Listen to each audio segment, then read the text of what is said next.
puis la Commission européenne semble avoir accéléré la semaine dernière ses poursuites pour abus de position dominante contre Google, contre le moteur de recherche. Est-ce que d'abord c'est une bonne chose et est-ce qu'on peut imaginer aujourd'hui un procès géant comme celui de Microsoft il y a quelques années? Alors, il était temps, j'allais dire, parce que cette enquête, elle a été ouverte en 2010, suite à, bien sûr, des plaintes pour abus de concurrence. Dans nos rapports au Sénat, on signalait qu'il y avait tout de même urgence à accélérer la procédure. Pourquoi? Parce que nous sommes dans un monde de l'innovation très rapide, qui est le monde du numérique.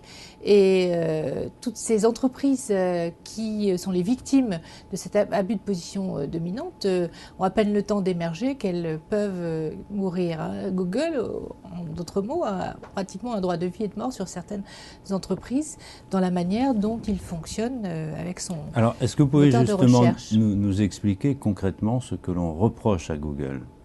En essayant peut-être de l'expliquer aussi aux non-initiés, même s'ils sont utilisateurs de Google, mais ils ne savent pas forcément toujours ce qu'on leur reproche. Bon, tout d'abord, je tiens quand même à dire que Google peut être considéré comme une belle entreprise qui a apporté un certain nombre d'innovations. Pour autant, c'est le premier des moteurs de recherche.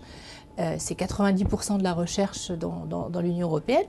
Et c'est un médiateur incontournable aujourd'hui pour tout un chacun qui a besoin de se renseigner, de s'informer, de réserver un billet d'avion, une chambre d'hôtel, commander un livre. Bref, pour les entreprises aussi qui ont besoin de leur publicité sur Internet.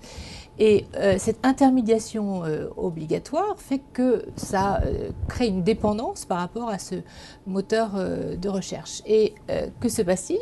C'est que Google, qui a au fur et à mesure de ces dernières années développé ses propres services qui n'ont rien à voir avec le moteur de recherche, mais qui sont des services, eh bien, on pourrait prendre par exemple Google Shopping, Google Flights, eh bien, Google se sert de sa position, donc abus de position dominante, pour favoriser l'affichage en premier lieu de ses propres services au détriment d'un affichage neutre de l'ensemble des autres services concurrents des acteurs du secteur. En d'autres termes, si vous voulez réserver un billet d'avion Paris-New York, vous allez taper Paris-New York, c'est Google Flights qui va d'abord s'afficher après la publicité, avant même que ne s'affichent d'autres services concurrents européens ou même américains.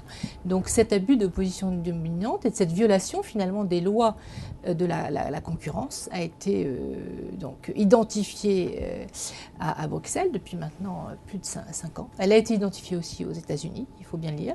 La Federal Communication Commission, qui est l'instance de régulation des télécommunications, a bien identifié en 2012 ces pratiques.